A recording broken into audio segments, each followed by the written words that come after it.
विष्णु सृष्टि का पालन करता। जब जब धरती पर अधर्म का बोझ पड़ा है, जब जब सत्य और धर्म संकट में पड़े हैं, तब तब मैंने अलग अलग रूप धारण कर संतुलन को स्थापित किया है। कभी मत्स्य बनकर प्रलय में वेद और जीवों की रक्षा की, कभी कूर्म बनकर देवों और दानवों को अमृत तक पहुंचाया, कभी वराह बनकर धरा को पाताल से ऊपर उठाया, कभी नरसिंह बनकर भक्त प्रहलाद की आस्था की रक्षा की, और कभी परशुराम बनकर अहंकारी क्षत्रियों के अभिमान को तोड़ा।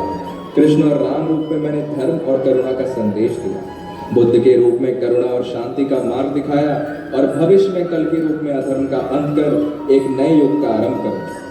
ये दशावतार केवल कथाएं नहीं बल्कि एक स्मरण है कि धर्म की रक्षा और सृष्टि का संतुलन मेरा शाश्वत संकल्प है। आइए आप सब मिलकर देखें और अनुभव करें मेरे इन विविध अवतारों की झलक।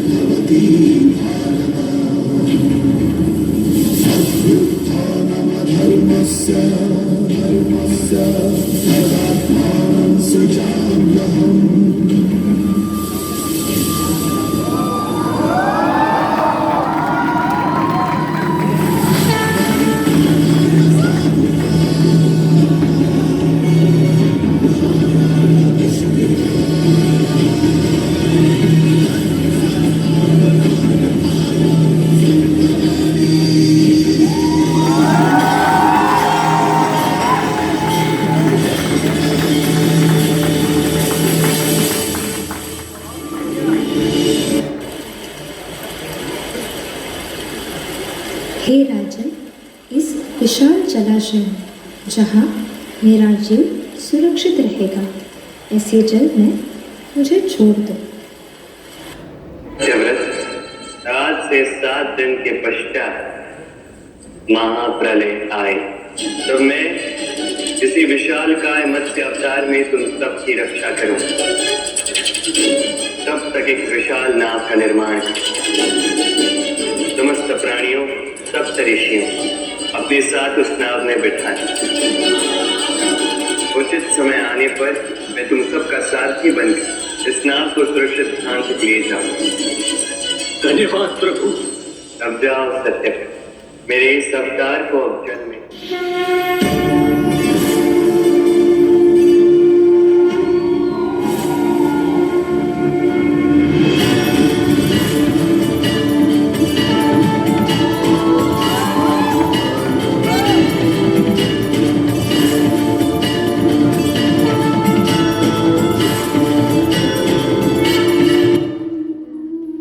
जले जल चारों ओर फैल गया। तब भगवान विष्णु ने मत्स्य रूप धारण किया और सप्त ऋषियों सहित समस्त प्राणियों के बीच और वेद ज्ञान को सुरक्षित रखा। मत्स्य अवतार हमें यह सिखाता है कि धर्म और ज्ञान की रक्षा ही सृष्टि की रक्षा है। इस अवतार से यह शिक्षा मिलती है कि संकट के समय ईश्वर ही नाविक बनकर हमारे जीवन को दिशा देते हैं। मत्स्य रूप हमें याद दिलाता है कि जीवन में जब सब कुछ डूबता हुआ प्रतीत हो, तब भी विश्वास और धर्म का सहारा लेकर हम नए आरंभ की ओर बढ़ सकते हैं। यह अवतार गूढ़ संदेश देता है कि सृष्टि का वास्तविक आधार केवल भगवान की कृपा और सत्य का संरक्षण है।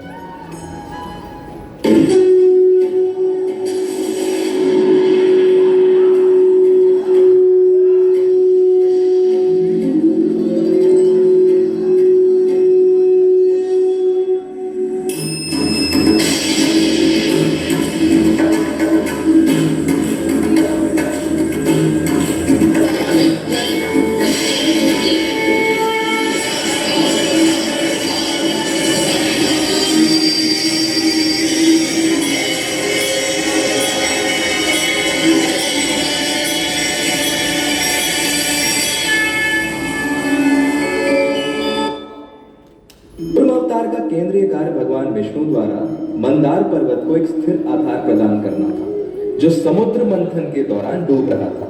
यह हमारे अपने जीवन में एक ठोस अडिग नींव की आवश्यकता का प्रतीक है। चाहे वह कोई परियोजना हो, कोई रिश्ता हो या आध्यात्मिक यात्रा हो, बाहरी दबावों और चुनौतियों का सामना करने के लिए मूल्यों, सिद्धांतों और आंतरिक स्थिरता की एक मजबूत नींव होना आवश्यक है।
शक्तिशाली था। वराह का आकार विशाल था, लेकिन वे बिना डरे अपने लक्ष्य के प्रति समर्पित रहे। यह हमें सिखाता है कि जब हम किसी अच्छे काम के लिए खड़े होते हैं तो हमें चुनौतियों और विरोध से डरना नहीं चाहिए। हमें अपने लक्ष्य को प्राप्त करने के लिए साहस और दृढ़ संकल्प के साथ काम करना चाहिए, चाहे बाधाएं कितनी बड़ी क्यों ना हो।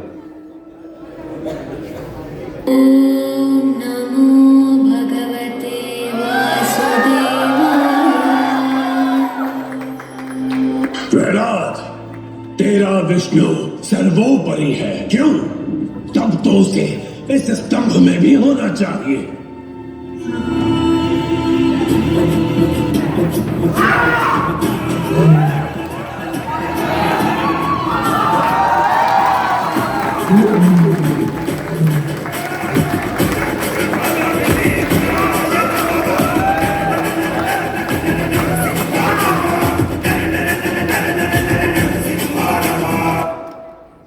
हमें यह सिखाता है कि जब अन्याय और अहंकार अपनी सीमा पार कर जाते हैं तब भगवान स्वयं धर्म की रक्षा के लिए प्रकट होते हैं। प्रहलाद की अटूट भक्ति और विश्वास का इस अवतार का केंद्र है, जो दिखाता है कि सच्चा भक्त किसी भी परिस्थिति में डगमगाता नहीं।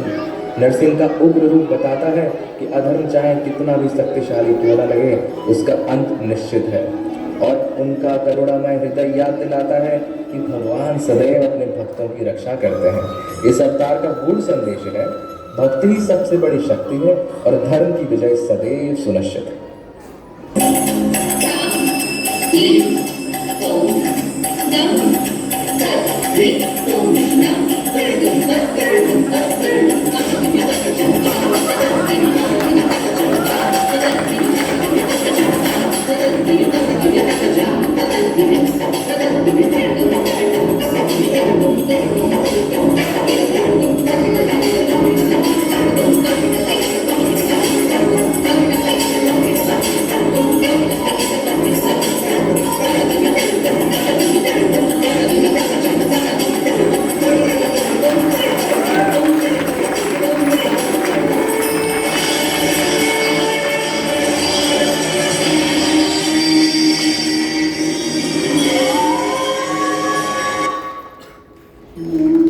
असुरराज बलि ने तीनों लोकों पर अधिकार कर लिया था। तब भगवान विष्णु ने वामन रूप धारण किया, एक छोटे ब्राह्मण बालक के रूप में। उन्होंने 3 पग भूमि मांगी और विराट रूप धारण कर एक पग पृथ्वी, दूसरे में आकाश नाप लिया। तीसरे पग के लिए बलि ने अपना शीश अर्पित कर दिया। वामन अवतार हमें यह सिखाता है कि ईश्वर छोटे से रूप में भी असीम शक्ति रखते हैं और सच्ची महानता विनम्रता में है। अहंकार चाहे जितना भी बड़ा क्यों न हो, धर्म के सामने झुकना ही पड़ता है।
भगवान परशुराम विष्णु का वह अद्भुत अवतार हैं जो ब्राह्मण होकर भी हाथ में परशु लिए खड़े हैं।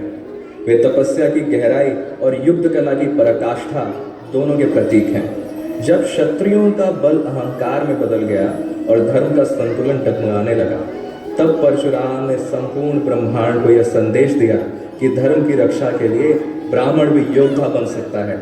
उनका परशु केवल शस्त्र नहीं था, बल्कि अन्याय के विरुद्ध चेतावनी थी कि सत्य को दबाया नहीं जा सकता। परशुराम का जीवन हमें गूढ़ शिक्षा देता है कि साहस केवल रणभूमि में नहीं, बल्कि अन्याय के सामने खड़े होने में है। वे स्मरण दिलाते हैं कि व्यक्ति अपने तप, संयम और वीरता को धर्म के लिए समर्पित करता है, वही सच्चा विजेता कहलाता है।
राम का पूरा जीवन धर्म और मर्यादा का पालन करने का सबसे बड़ा उदाहरण है। उन्होंने एक राजा के रूप में प्रजा के कल्याण को सबसे ऊपर रखा और एक पुत्र के रूप में पिता के वचन का पालन करने के लिए 14 वर्ष का वनवास स्वीकार किया। यह हमें सिखाता है कि जीवन में सही निर्णय लेना और अपनी जिम्मेदारियों का पालन करना कितना महत्वपूर्ण है, भले ही इसके लिए व्यक्तिगत सुखों का त्याग करना पड़े। जो है अलबेला मदनैनो वाला, जिसकी दीवानी तुझकी है वाला, वो किसना है, वो किसना है, वो किसना है, वो किसना है, किसना है।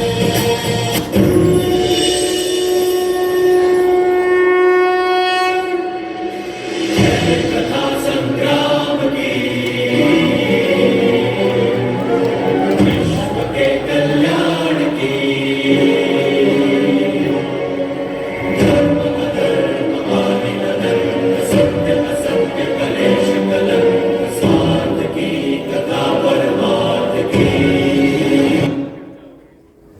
श्री कृष्ण केवल एक अवतार नहीं बल्कि रहस्य, करुणा और पराक्रम का संगम है। उनका जीवन गोकुल की माखन चोरी से लेकर कुरुक्षेत्र की गीता तक असंख्य रूपों में सत्य और धर्म की स्थापना का प्रतीक है। वे हमें सिखाते हैं कि चतुराई भी धर्म का हथियार है। कभी मुरली की मधुर धुन से तो कभी सुदर्शन चक्र की तीव्र गति से कृष्ण ने अधर्म को पराजित किया। उनकी गीता का उपदेश बताता है कि सच्चा साहस केवल शास्त्र उठाने में नहीं बल्कि कर्म के प्रति निष्ठा और फल के प्रति वैराग्य में है। कृष्ण हमें यह गूढ़ संदेश देते हैं कि जीवन में चाहे कितनी भी जटिलताएं हों, यदि हमारा लक्ष्य धर्म और सत्य है तो भगवान स्वयं हमारे सारथी बनकर हमें विजय पथ पर ले जाते हैं।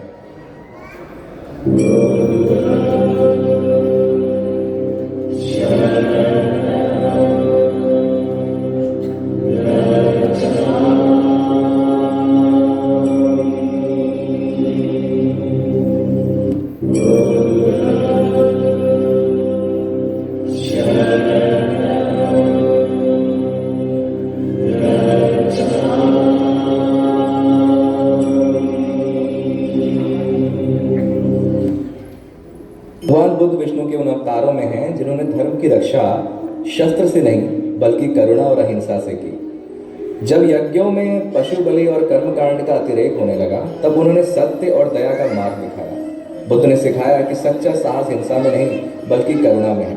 उनका जीवन यह संदेश देता है कि धर्म का सार हृदय की शुद्धि और करुणा में व्यवहार में है, न कि केवल बाहरी आडंबर में। वे हमें यह गूढ़ शिक्षा देते हैं कि आत्म संयम ही वास्तविक विजय है और जो व्यक्ति अपने मन पर विजय पा लेता है वही संसार को शांति दे सकता है।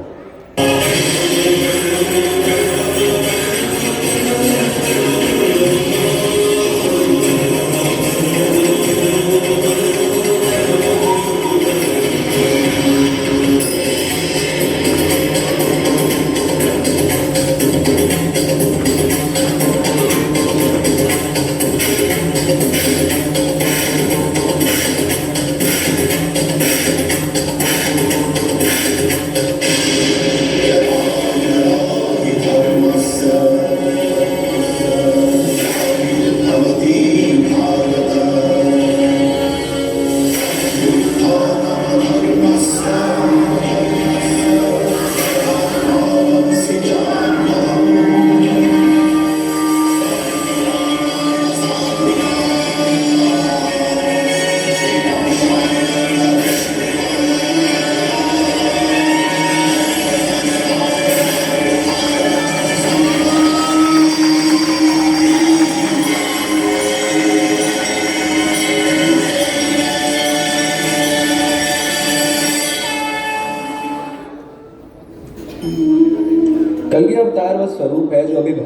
प्रकट होगा।